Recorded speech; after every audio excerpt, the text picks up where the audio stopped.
Think like an entrepreneur, act like a CEO by Beverly E. Jones. Learn to spot opportunities like an entrepreneur and move forward like a CEO. In the past, having a career meant working for the same company for many years and working your way up. But now things are different.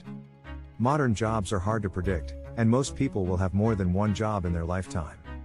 That means it's more important than ever to learn how to deal with change by getting stronger and more flexible.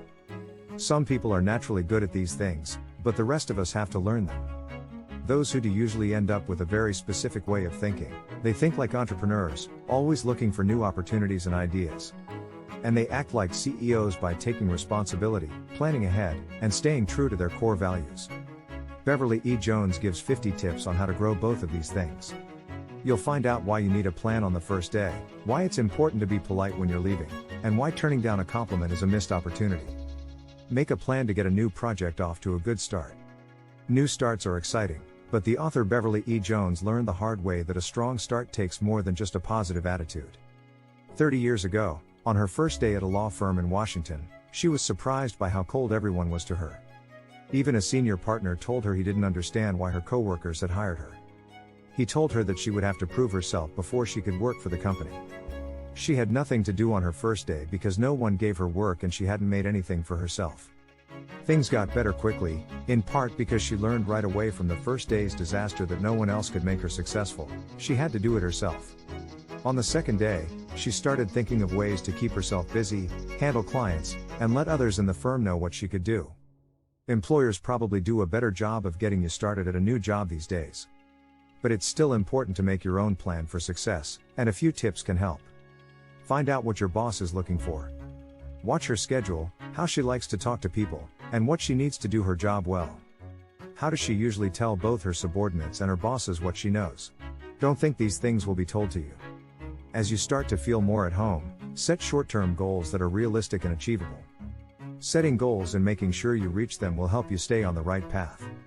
This can include both big, important things and small, doable ones, like setting up meetings with new coworkers to get to know each other. Put in a lot of work for 4 to 6 weeks and pay a lot of attention to getting your new project off the ground. Clear your schedule so you can work. This won't work in the long run, but it doesn't have to. Set a deadline for getting back to a more normal life, knowing that all the hard work you've done so far has been worth it. This step probably won't be easy, but as the CEO of your own career, it's important to set the stage for future success. In the meantime, keep an eye on your stress as you get used to a new place. Take charge of this and make sure you spend time on a fitness program that will help you keep your cool and keep your energy up. You are the only one who can keep yourself healthy and at your best. Even in big companies, having an entrepreneurial mindset is a good thing. When Jones started working at her first law firm, it was clear that the successful lawyers were the ones who got their own clients and acted like entrepreneurs within the larger firm. She learned to do the same, which meant marketing herself, doing a lot of billable work, and keeping an eye on the bottom line to make sure she brought in enough money to cover what it cost the firm to hire her. Over time, she realized that every big business is made up of a bunch of smaller ones. And these small businesses do well when each employee thinks like an entrepreneur. People who do this are called entrepreneurs. An entrepreneur is someone who takes the initiative to do what needs to be done, even if they are not asked to. Entrepreneurs have the drive to take first draft ideas all the way through to polished, profitable products. Anyone can develop an entrepreneurial mindset and give a job a whole new lease on life. First, make sure you know what the organization you work for is trying to do as a whole. This is important because an entrepreneur needs to set goals and make plans to reach them. These plans need to be in line with the company's overall plans. The same is true for practical matters. You should understand how your business works and have a mental picture of how it does those things. Understand, for example, the roles of the marketing and sales departments, as well as those of human resources and public affairs. Pay attention to the people you're working for, who are called customers. This includes both the people who buy the things you make and the people, like your boss or coworkers, whose work depends on yours. What do and what do they want? What do they believe? Lastly, get used to failure. It's a business owner's best friend. Entrepreneurs who are successful get used to learning from their mistakes, so they never let fear of failure stop them from taking risks or trying to come up with new ideas. Start getting over your fear of failing by putting yourself in situations where you might not succeed.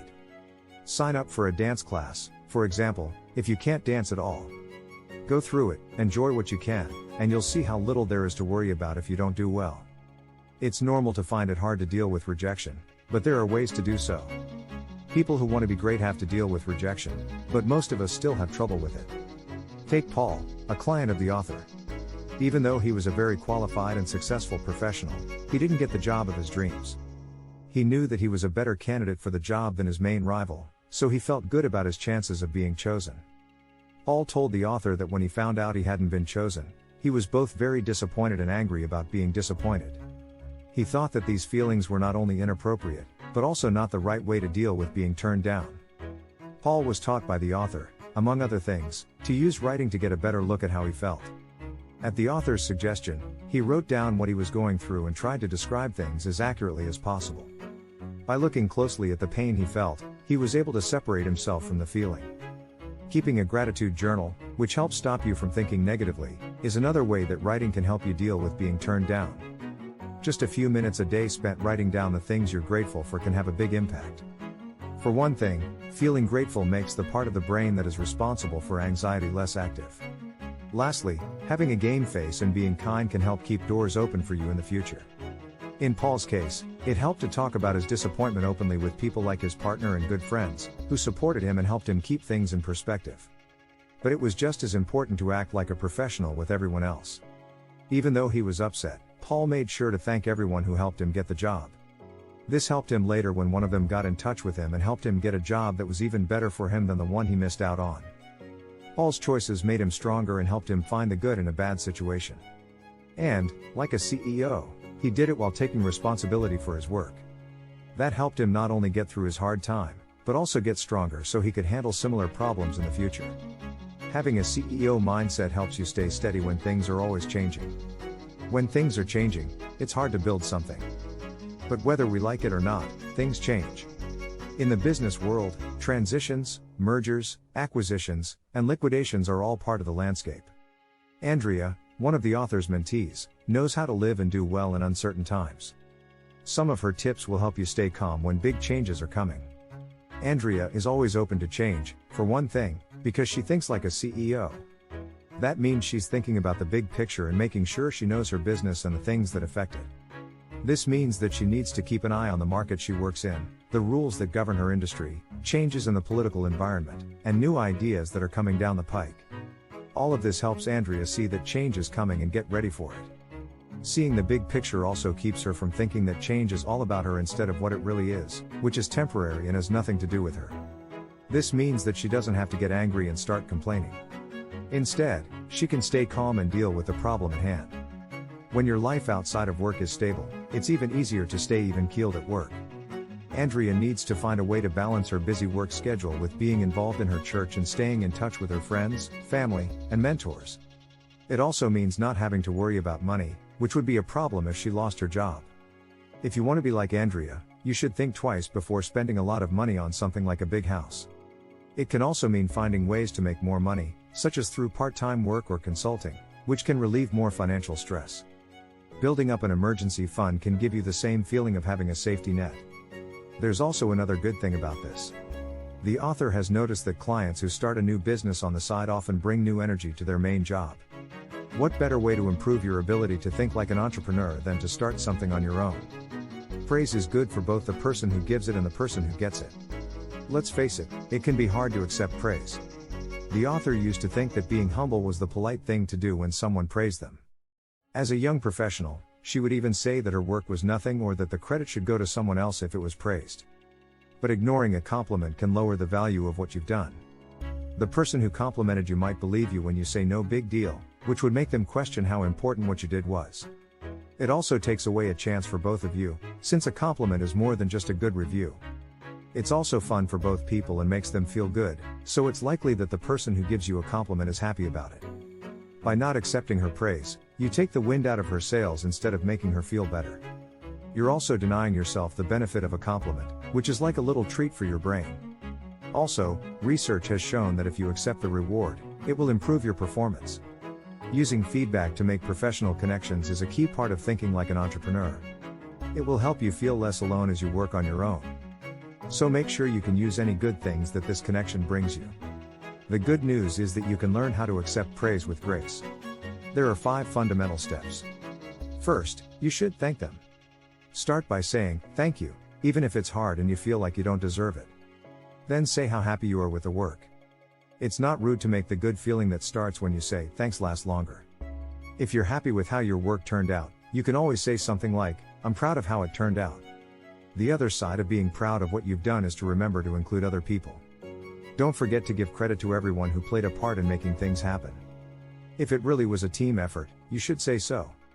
Then, if you can be honest about it, give something back. No one benefits from false praise. But if the person who complimented you helped you get where you are now, say something about that. When the conversation is over, don't drag it out. If the compliments keep coming after you've had enough, there's nothing wrong with saying something like, "I'm about to blush," and moving on. The sugar grain principle helps you change careers in a slow and steady way. As a teen, the author drank a lot of tea, and she always put a lot of sugar in it. She knew it wasn't good for her, but it seemed impossible to drink tea without that extra sweetness.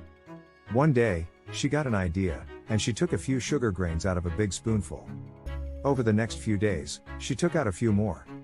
Over a year, she slowly put less and less sugar on her spoon until she could drink tea without sugar.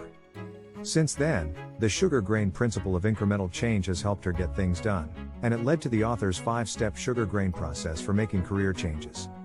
The first step is to picture yourself in the job you want, just as the author pictured herself drinking tea without sugar. Write down what you'd like to happen in the next part of your career, starting with the good and bad things about what you're doing now. Next, make a list of some general, attainable goals that will help you get closer to the things on your wish list, like manage stress better or hone your technical skills. 3 goals are usually a good place to start. Third, try to come up with some sugar grains for each goal. These are small things that will help you get where you want to go. Don't call these steps. The point isn't that they lead you in a straight line, but that they get you moving and help you gain speed. Be open to the fact that one grain often leads to another. If you go to an event and meet someone who inspires you, the next step could be to get in touch with that person. Setting your pace is the 4th step. Depending on what you want to do, you may need to move quickly or slowly. If your goal isn't time sensitive, there's no need to hurry, and 1 sugar grain a week might be enough. What matters is that you pick a pace and stick to it.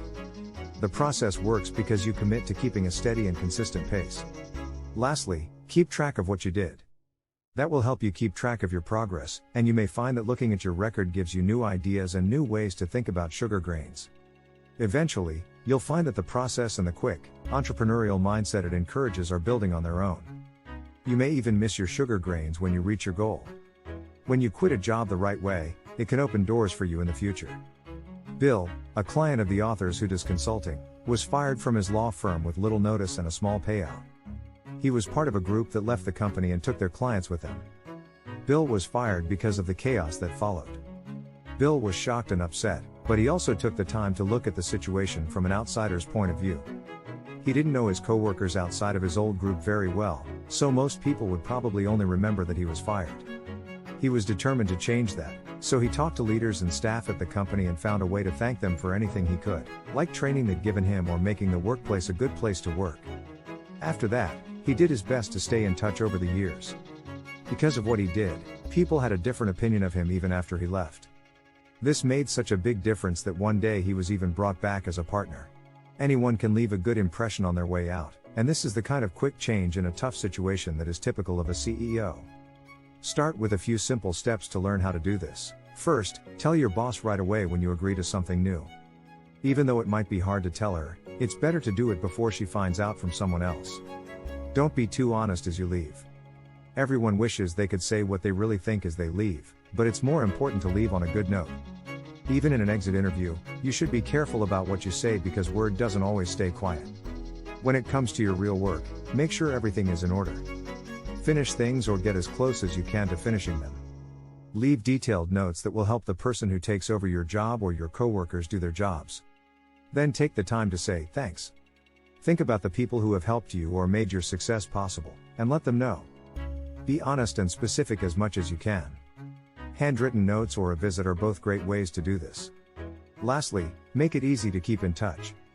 Make sure that people know how to get in touch with you and connect with people on LinkedIn while you still can. Don't leave it up to chance if you want to stay in touch with people. What are the conclusions?